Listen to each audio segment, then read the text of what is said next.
Ноён Гаррет Монгол улсад юу хийдэг вэ? Хэдэн жил амьдарч байна? Өөрийгөө болон өөрийнхөө одоо үйл ажиллагаа болж байгаа компани талаар товч танилцуулаач. За би анх 98 оноос анх 98 онд Монголд ирж байсан. Тухайн үед би нөгөө сүмийн шугамар ирж байсан хүмүүнлэг сайн дуран ажилтнанд болоод 2 жилийн хугацаатай ирсэн. Нутаг руу буцаад мэргэжилтэй болоод ажилд ороод гэрүүлтэй болоод одоо ингээд 12 жилийн дараа Монголд 2 дахь удагаар ирж амьдарч байгаа. Одоо гэрүүлээрээ 12 оноос ирсэн. Одоо би Wagner Ads компанид ажилладаг. Хилэн чанарт амьдарч байгаа Америк иргэний хувьд бид хаанч байсан ер нь айлч сонгуульд оролцох боломжтой. Америкт маш олон төрлийн сонгуулийн төрлүүд байдаг. Улсын сонгуул тэр дотроо 2 ангаар хувааж болно. Ерөнхийлөгчийн сурвал болно. Төлөөлөгчийн сурвал буюу Сенат, Конгресс гэдэг иргэдийн төлөөлөгчийн сонгуулинд оролцож болдог. Гэхдээ тэгэхийн тулд заавал урьдчилан байдлаар бүрдгүүлсэн байх ёстой. Цахимаар бүрдгүүлээд яг цахим хуудаснаас нь өргөдөлтийг нь хэвлэж гаргаад гарын үсэг зураад шуудангаар эсвэл бага газрын эцсийн сайдын ам давжиж өгөөд тэгээд тэр өргөдөлтний шуудангаар нь төв рүү явуулаад тэгээд бүртгэж авдаг. Тэгвэл бүртгэлд нь аваад хэдэн сарын дараа гэхэд ер нь тэр сонгуульд оролцох боломжтой, сонгуульд өгөх боломжтой. Хамгийн сүүлд Америк нэгдсэн улсад ямар сонгуул болсон бэ? Тэр сонгуультай хэрхэн оролцов? Тэр оролцсон процессыг бидэрт дэлгэрэнгүй ярьж өгөөч. Би ер нь муужийн сонгуул болон орон нутгийн сонгуульд ер нь энд ирснээс хойш би оролцоогүй. Гэтэ улсын сонгуульд би ер нь болох боломжтод би оролцдог. Яг уу гэвэл мэдээний гол хэрэгслээр маш их мэдээлэл ирдэг. Бараг улсын сонгуулиас илүү тэр мууж болон орон нутгийн сонгуул арай илүү хоёр хүний амьдралд магадгүй улам илүү ач холбогдолтой байж болно. Одоо энэ 2016 онд бол ерөнхийлөгчийн сонгуулийн жил Америкийн хувьд бараг 8 сар бараг жилийн өмнөөс эхлээд яг тэр сонгуулийн сурчлагаа хүмүүсийн ухуулдаг ч юм уу тэр рекламууд бүр явсаар л байгаа. Тэгээд одоо гэхэд зарим хүмүүс бүр залхсан байгаа. Гэтэ болоогүй дөнгөж 6 сар болж байна. Манай сонгуул болохоор 11 сард болно. Тэгээд тэрэнд би ялцчгүй би оролцсон гэж бодож байна. Манай инхнэр ч гэсэн манай инхнэр Америкийн иргэн болсон. Тийм учраас бид хоёулаа урьдчилан байдлаар бүртгүүлээд тэгээд яг болохоос өмнө бид санал өгөн гэж бодож байгаа. Та түрүү хэлжсэн интернетээр өгөх боломжтой, элцэн сайдын яам дээр өгөх боломжтой, бас захиагаар өгөх боломжтой гэсэн ба. Тий, ер нь бүртгүүлэхэд заавал нэг майгдыг бөглөөд гарын үсэг зураад тэрийг нутаг руугаа явуулах ёстой. Яг өөрийн хэлбэрээр нь.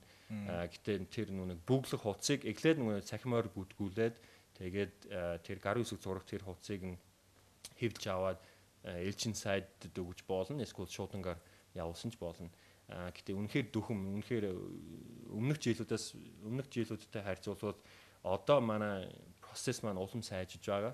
Яг гэвэл энэ бол 2016 он чинь маш интернетийн ер нь хүртээмжтэй байдал нь бараг хаач явсан ч ер нь интернеттэй холбоотой байдаг.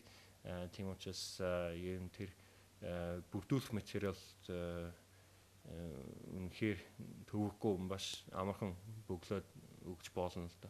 Одоо Америк нэгдсэн улсын хувьд хилийн чанд байгаа иргэдээс сонгуул авахд зардлын хувьд ямар шиг юм гардаг юм бол зардал гэж юу гарах юм баг байхгүй юм шүү. Зардал байхгүй.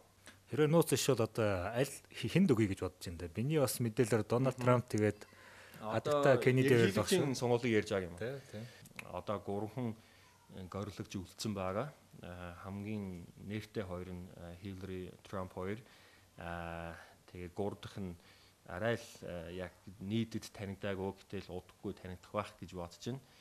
Бүгд найрамдах нам буюу Republican тэрний нэр дэвшигч нь Трамп, ардчилсан намын нэр дэвшигч нь Хиллари. Гэтэ libertarian намын нэр дээр чинь Gary Johnson гэдэг хүн байгаа. Ер нь би Gary Johnson-тай ер нь түүний морин хөтөлбөрийг авч уншаад тэр намынх нь бас ер нь баримтлагдаг тэр зарчмуудыг авч үзэх юм бол би тэрнтэй хамгийн ойрхон ер нь үзэл бодлын хувьд би түүнтэй хамгийн ойрхон байдаг. Тэгээд тэр бас өөрийнх нь би авч явах байдалд нь бас надад их зүгээр санагддаг учраас би түүний төлөө өгөн гэж бодож байгаа. Америкийн ерөнхийлөгчийн тэр алба болол үнэхээр маш нэр төрийн албан тушаал. Тийм учраас яг тэрнтэй яг таарах тийм би авч явах байдалтай хүн манад хэрэгтэй. Үзэл бодол мэдээж зөөрж болно. Гэтэ миний бодлоор бол ёс зүй би авч явах байдал нь хамгийн чухал гэж би хувьдаа боддог. Одоо Монгол улсын талаар бас таны бодлыг сонсъё гэж бодож байна. Монгол улсын бас нилээдгүй хувь иргэд хэлийн чандад бас ажиллаж амьдарч одоо тань шиг сурч байгаа. 150 мянга гэсэн иргэдийн тоо байдаг байгаа. Оронд Америкт ялангуяа бас 20-30 мянган иргэд бас ажиллаж амьдарч байгаа гэсэн тоо байгаа. Тэгээ Монголын одоо тогтолцоо Америктэй харьцуулахад таны нүдээр ямар вэ? Денвер хотод амьдарч байсан. Денвер хотод нэлээд олон монголчууд байдаг. Тэрж байдаг нэг хагас өдөр бид нар хүүхдүүдтэй нэг монгол хэлний сургуульд нь явуулдаг байсан.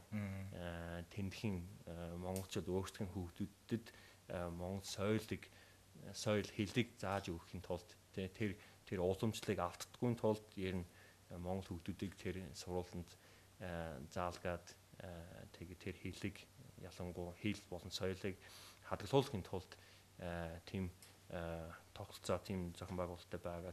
Тэрийг харахад би үнэхээр их баяртай байсан. Би өөрийнхөө хүүхдүүдж гэсэн тэр сургуульд 1 жилийн хугацаатай явуулдаг байсан. Монгол хэлээ мартахгүй тэгээд их орноо их дурсан сандаг. Мэдээж монгол хүн хэврээ дотроо тийм ээ. Иргэншил соёлуулсан ч гэсэн тийм ээ. Өргөж нэг зүрхнээс уяатай гэж ирдэг тийм ээ. Тэгээд тийм холбоотой байдаг. Монгол өх сонирхол байдаг болов та юу гэж бодож байна? Яг улс төрийн Монголын ирээдүйд санаа тавьдаг хүмүүсийн хувьд мэдээж ямар үйлдэл явагдаж болж байгааг нь хүмүүсийн анхаарал их татдаг. Миний хувийн тийм яг үзэн ажигласан зүйлсээс хуваалцахад хүмүүс Монголын ирээдүйд маш их санаа тавьдаг. Мэдээж тэд нар өөрсдөө аим зууж амьдрахад магадгүй нэг хэсэг хугацаанд гадаадд очиж амьдрах хэрэгтэй болсон ч гэсэн ихэнх нь Монгол бодож ирэх төлөвлөгөөтэй байгаа тийм ээ. Магадгүй нэг 4 жил 5 жилийн хугацаатай зүгээр сурахаар явсан ч юм уу эсвэл нэг төр хугацаатай зүгээр жоохон мэрэгчлээ хөгжүүлэхээр тэнд яваад Монголд бодож ирэх тийм бодолтой хүмүүс ихэнх нь байгаа гэж би боддог. Тэр хүмүүсийг аль болохоор энэ сонгуулийн тэр процессыг аль болохоор хүнд ирэхгүй байгаасаа гэж би хүсдэг. Энэ жилийн харамсалтайгаар болохоо сонголт авах боломжгүй болсон байгаа. Энэ тал дээр та бас тухайн найзуудтайгаа бас санал бодлын сонссон уу? Угаасаа Монгол 3 сая хүн амьтаа тийм ээ. 3 сая хүн амьтаа байхад хилэн чанаад амьдж байгаа 100 хэдэн мянга тий 150-аад мянган хүн тэр бол нэг зүгээр нэгэн хувь хүмүүс биш тэр чинь нэлээд олон хувь эзэлсэн хүмүүс. Тэгээд тэр хүмүүс бол Монгол үндэстэн хэврээ тийм ээ. Зарим нь бүр Монгол иргэншилтэй хэврээ байдаг. Тийм учраас иргэн байгуул сонгуульд санал өгөх эрхтэй хэврээ үлдэх ёстой гэж би боддог. Энэ бол глобалчлсан дэлхийн нэг онцлог тийм ээ. Мэдээж арчлалын яг үндсэн зарчим.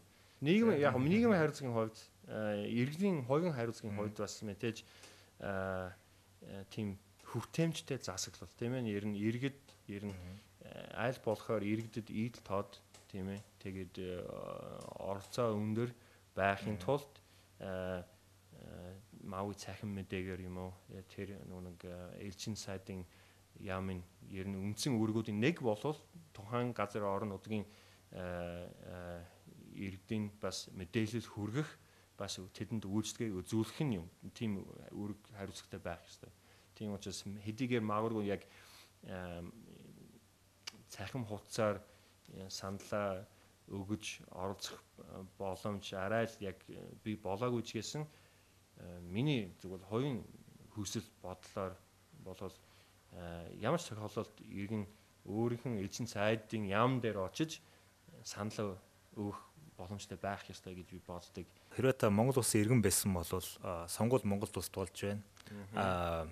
Аль намыг одоо нэр дэвшигчийг гэж асуух нь бол тийм яг зүгээр аль намд та сонгуул өгөх байсан бэ? Анх Монголд ирэхэд яг анх биш ээ. Сүүлд ирээд 4 гаруй жилийн өмнө арчлан нам надад илүү дайггүй санагдж байсан. Гэтэ сүүлийн 4 жил бас арчлан нам дээр хідэн бас ёс бусан явдалтыг би харж байсан. Тэрний талаар уншиж байсан болохоор тэр нам дээр ч гэсэн би жоохон сэтгэл дундар болсон. Мэдээж бүх гишүүдийг би буруутгахгүй. Гэтэ хэзээ намных нь нэг сул тал нь намын аль нэгэн гишүүн ямар нэгэн ёс бос үйл явдал хийх юм бол тэр өөрөө тэр намных нь нүүр царайг нь болдог тийм ээ. Аль намнаас дайггүй санаануудыг сүүлийн 2-3 жил уншиж харж байсан. Зарим нь бүр бас манай бизнесийн орчинд хаашлах бас хідэн санаанууд бас өргөснийг би бас уншиж байсан. Хэн нэгэн хүний нэрийг дуртахгүйгээр зөвхөн нэг удаа нэг их хурлын гишүүн шууд хэлсэн. Би болохоор Wagner-Ads гэдэг компанид ажилладаг. Wagner-Ads-ийн үйл ажиллагаануудын нэг хэсэг болоод өндөр хүн даацын тоног хөрөмжийг бид нийлүүлдэг. Тэгээд тэр хүн даацын тоног хөрөмж голтой тэр барилга болон уул уурхайн секторт ажилладаг. Тэгээд нэг удаа мэдээг үзэж байсан чинь тэр их хурлын гишүүн монголчууд бид нар өөрсдөө энэ уул уурхайн салбарыг бид нар өөрсдөө хөгжүүлээ. Өөрсдөө бид нар өөрсдөө хөрөнгө оруулаад өөрсдөө энэ зүгээр л нэг нүх хуухаад тэгээд тэр нүсийг ачиж байгаа нэг их тийм сүрхий ажил биш гэж хэлсэн. Тэгээд би тэрийг сонсоод үнэхээр их сэтгэлээр унтсан. Үнэхээр тэр хүн огт мэдлэггүй юм уу? Уул уурхайн секторт ер нь шаардлагатай тэр хөрөнгө оруулалт асар их байна.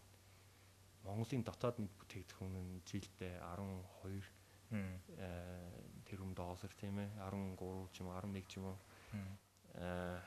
тэр тийм жижиг зах зээл бол одоохондоо бол хүрцэхгүй тийм ээ заавал бид нар хэрэг хөгжүүлэе гэвэл заавал гадаадын их усраас тэр хөрөнгө оруулалтыг Монголд хөрөнгө оруулалт тийм гадаадын хөрөнгө оруулалт Монголд хэрэгтэй. Бас мэдлэг ч гэсэн тийм. Бас мэдлэг тийм ээ. Яг Монгол бол уул уурхайн тал дээр бол олон жилийн түүхтэй эрдэнэтийн зэсийн уурхай маш олон нөгөө 30 40 одоо 40 жил болгож байгаа тийм.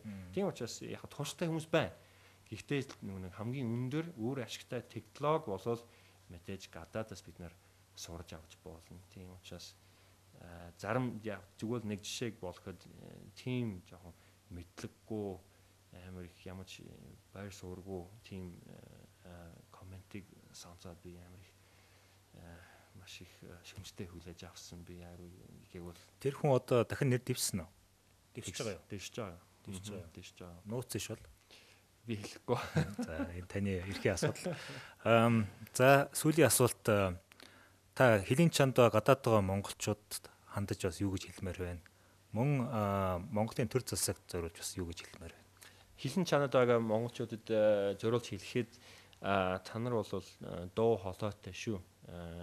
Хэрэг та нар маш өргөн дуу хоолойгоор санал бодлоо илэрхийлэх юм бол Монголын өдөртөгч манай Монголын төр засгийн төлөөлөгч нар та нарын дуу хоолойг сонсоод хүлээж аваад хэрэгжүүлэхээс өөр сонголтгүй болно. Одоо миний бодлоор бол тэр дуу хоолойг жоохон суул илүү тэр дуу хоолойг илүү чангаар өөрөх ёстой гэж би боддог.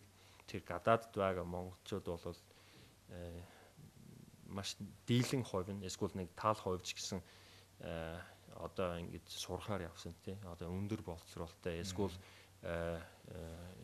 мэрэгжлийн тийм төвшөнд ажиллахад маш их үн цэнтэй туршлагатай болж байгаа хүмүүс. Тэгээд эрт орой хэдсэн нэгэн цаг Монгол будж ирээд бас ирээдүйн үтгэрчийн зарим нь болох боломжтой. Тийм учраас одоо ч гэсэн дууга өөрхөн зүйтэй гэж би боддог. Монгол үтгэрчид нарт юм зориулж хэлэхэд аль болохоор ид тод аль болохоор авилгагүй авилга бол Монголд нийгэмд нэрвэгдэж байгаа номер 1 асуудал гэж би өөрөө хувьдаа боддог. Ер нь ихэнх асуудлуудын үндсэн шалтгаан нь ямар нэгэн хэн нэгэн хүний хувийн ашиг сонирхлын зөрчилтэй холбоотой. Эсвэл ямар нэгэн авилгын асуудалтай холбоотой гэж би өөрөө жоохон шүүрэг талаас нь харах юм бол тэгж би хэлж болно. Бүх юм тийм асуудалтай гэж би хэлмээргүй. Үнэхээр маш олон эх оронч, маш олон зарчимч шудраг үтгэгч нар бас байгаа гэж бас хэлэх нь зөв гэж би боддог тийм ээ. Дандаа л хүмүүсийг моогоор бодох юм буруу тийм ээ.